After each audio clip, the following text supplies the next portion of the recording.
సాధు రక్షణ. ఒక పట్టణ సమీపంలో పెద్ద రావి చెట్టు ఒకటి ఉంది. ఆ చెట్టులో ఒక తొర్ర ఉంది. ఆ తొర్రలో భరతపక్షి ఒకటి గుడ్లు పెట్టి వాటిని పొదిగింది. అయితే ఆ పిల్లలకింకా రెక్కలు రాలేదు. తల్లిపక్షి రోజు అడవికి పోయి ఆహారం తెచ్చి పిల్లలకి పెడుతుండేది. తల్లిపక్షి గూడు వదిలి వెడుతున్నప్పుడల్లా ఆ చెట్టు సమీపంలో విచ్చలవిడిగా గంతులేస్తూ ఒక లేడి కనబడుతుండేది. ఆ లేడి అక్కడా కనపడ్డ పచ్చగడ్డితో కడుపు నింపుకుని ఆ దగ్గర సెలయేటి నీటితో దాహం తీర్చుకుని ఎవరి జోలికి పోకుండా రోజులు వెళ్లబుచ్చుతూ ఉంది.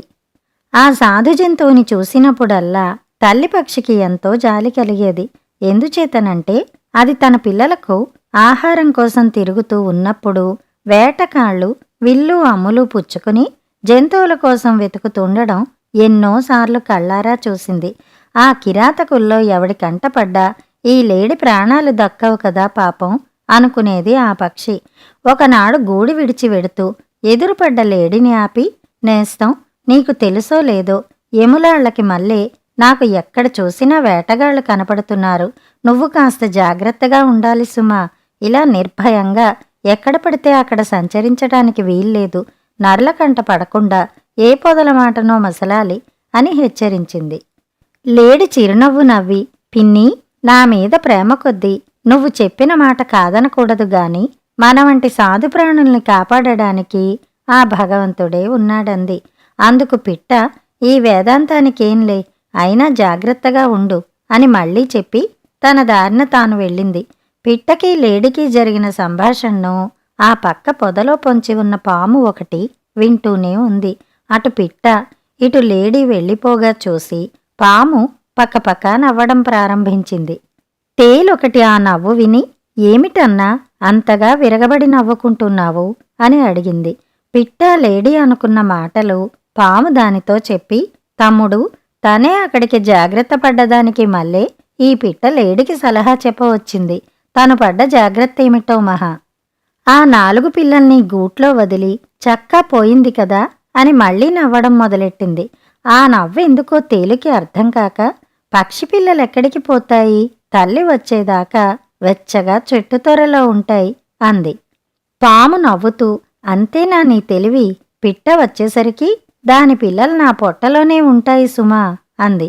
తేలు గ్రహించి, ఓహో, ఇదా నీ వ్యూహం, బాగానే ఉంది అంటూ తన దారిన వెళ్ళిపోయింది. ఆ తేలు కొంచెం దూరం వెళ్లేసరికి దానికొక వేటగాడు ఎదురయ్యాడు. వాడు తేలును చూడలేదు. ఏమంటే వాడి దృష్టి అంతా రావి చెట్టు వైపునే ఉంది.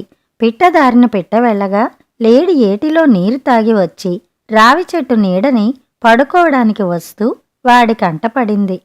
వెంటనే వాడి బాణం ఒకటి తీసి లేడికి గురి చూసి వదిలాడు. ఆ సందడిలో కింద ఏముందో వాడు చూసుకోక తేలు మీద అడుగు వేశాడు. అది వాణ్ణి పుటుక్కున కుట్టింది. బాబోయ్ అంటూ వాడు నేలకి వరగబడ్డాడు. బాణం మాత్రం రయ్యమంటూ వచ్చి లేడికి పైన అంగుళం ఎత్తున దూసుకుపోయి రావి చెట్టు మానుకు వెళ్లి గుచ్చుకుంది. ఆహారం పట్టుకుని పిట్ట చెట్టు వద్దకు వచ్చేసరికల్లా లేడి నిశ్చింతగా నెమరువేస్తూ రావి చెట్టు నీడను పడుకుని ఉంది. ఏం నేస్తాం, క్షేమమే కదా?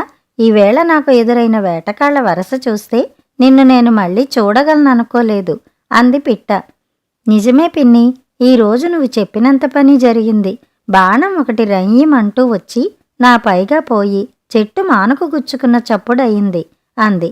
చెట్టు వరకు బాణం వెళ్ళిందనడంతోనే పిట్ట గుండెలు కొట్టుకోవడం మొదలుపెట్టాయి.